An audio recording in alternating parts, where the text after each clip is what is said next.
اندر دو موحد جن کو اللہ کی ذات پر بھروسہ تھا، باہر 100 کافر اور مشرک جن کو ہزاروں پر اعتماد تھا۔ اندر دو موحد جن کو اللہ کی ذات پر بھروسہ تھا، باہر 100 کافر اور مشرک جن کو تلواروں پر بھروسہ تھا۔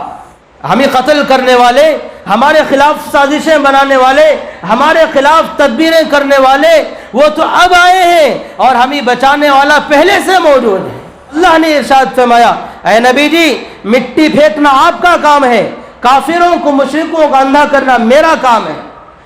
جس طرح سے آپ کے دشمن چاروں طرف ہیں، اسی طرح سے آپ کی حفاظت کرنے والا خالق و مالک خدا وہ بھی چاروں طرف ہے۔ بسم اللہ الرحمن الرحیم، الحمد للہ وحدہ والصلاة والسلام علی من لا نبی بعدہ، اما بعد فاعوذ باللہ من الشیطان الرجیم، بسم اللہ الرحمن الرحیم۔ وَإِذْ يَمْكُرُ بِكَ الَّذِينَ كَفَرُوا لِيُثْبِتُوكَ أَوْ يَقْتُلُوكَ أَوْ يُخْرِجُوكَ وَيَمْكُرُونَ وَيَمْكُرُ اللَّهُ وَاللَّهُ خَيْرُ الْمَاكِرِينَ۔ وقال تبارك تعالى في موضع آخر، إلا تنصروه فقد نصره الله إذ أخرجه الذين كفروا، صدق الله العظيم۔ رب اشرح لي صدري ويسر لي أمري، رب اشرح لي صدري ويسر لي أمري، رب اشرح لي صدري ويسر لي أمري۔ اللهم صل على سيدنا محمد وعلى آل محمد كما صليت على إبراهيم وعلى آل إبراهيم إنك حميد مجيد۔ اللهم بارك على محمد وعلى آل محمد كما باركت على إبراهيم وعلى آل إبراهيم إنك حميد مجيد۔ اللهم صل على سيدنا محمد في أول كلامنا، اللهم صل على سيدنا محمد في أوسط كلامنا، اللهم صل على سيدنا محمد في آخر كلامنا۔ بزرگان محترم، قابل قدر، معزز اور مکرم مسجد میں تشریف فرما احباب کرام،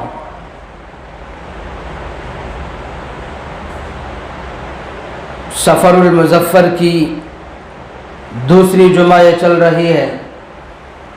گزشتہ جمعہ میں ہمارے سامنے سفر المظفر کے تعلق سے وضاحت آ گئی ہے۔ سفر المظفر کی یہ دوسری جمعہ ہے۔ سفر ہی کے مناسبت سے، تعلق سے یہ بات بھی آتی ہے کہ حضور صلی اللہ علیہ وسلم نے سفر المظفر کے اندر ہجرت فرمائی، مکہ المکرمہ چھوڑا، مدینہ المنورہ تشریف لے گئے، اور ہجرت کا حکم بھی آپ کو بذریعہ قاب دیا گیا تھا۔ جس طرح سے نبوت کے ملنے سے پہلے ارحاس، اشارات، خواب دکھائے گئے تھے، اسی طرح سے ہجرت سے پہلے آپ کو خواب دکھائے گئے تھے۔ خوابوں کے اندر بتا دیا گیا تھا کہ آپ کو ہجرت کرنا ہے۔ ہجرت کی جگہیں الگ الگ بتائی گئی تھی۔ پھر جب حکم نازل ہوا تو واضح طور پر بتا دیا گیا کہ آپ کو جانا کہاں ہے، آپ کی ہجرت گاہ کون سی ہے۔ اب ہجرت کے وجوہات کیا ہیں، اسباب کیا ہیں، کن وجوہات کی بنیاد پر آپ نے ہجرت فرمائی، تو سیرت میں ہم یہ ملتا ہے کہ اللہ کے نبی جناب محمد الرسول اللہ صلی اللہ علیہ وسلم کی دعوت آپ کا جو مشن تھا وہ کلمہ لا الہ الا اللہ کا مشن تھا. آپ کی جو دعوت تھی لا الہ الا اللہ کی دعوت تھی. آپ کی محنت تھی لا الہ الا اللہ کی محنت تھی. اور آپ کا جو میدان تھا وہ لا الہ الا اللہ کا میدان تھا. آپ نے مسلسل لا الہ الا اللہ کی محنت کرتے رہے, کلمے کی محنت کرتے رہے, ہر کسی کو پکڑ کر سمجھاتے رہے, فردن فردن سمجھایا اور مجمع میں پہنچ کر سمجھایا, گھر گھر جا کر پہنچایا, گلی گلی نگر نگر پہنچ کر سمجھایا, طائف میں پہنچ کر کے سمجھایا, ہر موقع پر رات میں سمجھایا, دن میں سمجھایا, اور سردی کے موسم میں سمجھایا, گرمی کے موسم میں سمجھایا, خوش آمد کر کے سمجھایا, ہر طریقے سے سمجھایا. کبھی بشارتیں سنا کے سمجھایا, کبھی ڈرا کر کے سمجھایا, ہر طریقے سے سمجھایا. آپ کا مشن لا الہ الا اللہ, آپ کی دعوت لا الہ الا اللہ, آپ کا کلمہ لا الہ الا اللہ, آپ کی زندگی کا مقصد لا الہ الا اللہ. یہ آپ کی دعوت تھی, یہ آپ کا مشن تھا, یہ آپ کا کلمہ تھا, یہ آپ کی زندگی کا مقصد تھا کہ آپ لا الہ الا اللہ کو عام کر دیں. چنانچہ آپ محنت کرتے رہے, دعوت دیتے رہے, اپنے مشن پر لگے رہے, جمے رہے, دعائیں کرتے رہے, فکریں کرتے رہے, مانگتے رہے, لوگوں کو سمجھاتے رہے, جس کے نتیجے میں یکے بعد دیگرے لوگوں نے آپ کی بات کو قبول کی, لوگوں نے آپ کے کلمے کو قبول کیا. کبھی حضرت ابو بکر صدیق رضی اللہ عنہ آئے, کبھی حضرت عمر فاروق رضی اللہ عنہ آئے, کبھی حضرت علی رضی اللہ عنہ آئے, کبھی حضرت عثمان غنی رضی اللہ عنہ آئے, کبھی مصعب بن عمیر رضی اللہ عنہ آئے, اور کبھی سمیہ رضی اللہ عنہ آئی, کبھی حضرت خدیجہ الکبریٰ رضی اللہ عنہ آئی. یکے بعد دیگرے مردوں نے آپ کے کلمے کو قبول کیا, عورتوں نے آپ کے کلمے کو قبول کیا, بوڑھوں نے آپ کے کلمے کو قبول کیا, بچوں نے آپ کے کلمے کو قبول کیا, پرایوں نے آپ کے کلمے کو قبول کیا, اپنوں نے آپ کے کلمے کو قبول کیا, دشمنوں نے آپ کے کلمے کو قبول کیا, اجنبیوں نے آپ کے کلمے کو قبول کیا. آپ کی محنت کے نتیجے میں یہ کے بعد دیگرے لوگ آپ سے جڑتے چلے گئے, آپ سے منسلک ہوتے چلے گئے, آپ کی بات کو قبول کرتے چلے گئے, آپ کی تعداد میں اضافہ ہوتا چلا گیا, آپ کے فالوورز میں دن بدن اضافہ ہوتا چلا گیا, آپ کے ماننے والوں میں, آپ کی پیروی کرنے والوں میں, مسلمانوں میں ہر دن اضافہ ہوتا گیا, ہوتا گیا, ہوتا گیا. دشمنان اسلام کی نگاہ دین کی طرف اٹھی, اسلام کی طرف اٹھی, دعوت کی طرف اٹھی, آپ کی طرف اٹھی, اور دل میں تشویش پیدا ہوئی, دل میں فکر پیدا ہوئی, دل میں دشمنوں کے دل میں خیالات پیدا ہوئے, کہیں ایسا نہ ہو آپ کی تعداد میں اضافہ ہو, آپ کا مجمع بڑھ جائے, آپ کے ماننے والے زیادہ ہو جائیں, اور پھر ہماری دکان ٹھپ پڑ جائے, ہماری دکان ٹھپ پڑ جائے, ان کے ماننے والے یعنی کافروں کے ماننے والے کم ہو جائیں, نذر و نیاز کرنے والے کم ہو جائیں, منتیں سماجتیں کرنے والے کم ہو جائیں, مورتیوں کے پاس جا کر چڑھانے والے کم ہو جائیں, مورتیوں کے پاس جا کر مانگنے والے کم ہو جائیں, مورتیوں کے پاس جا کر نذرانے دینے والے, ہاتھ ملانے والے, خوش آمد کرنے والے, جی حضوری کرنے والے, چاپلوسی کرنے والے کم ہو جائیں. اس کا ان کے اندر خدشہ پیدا ہوا, اس کا ان کے اندر ایک خطرہ پیدا ہوا, جس کی وجہ سے کافروں نے, مشرکوں نے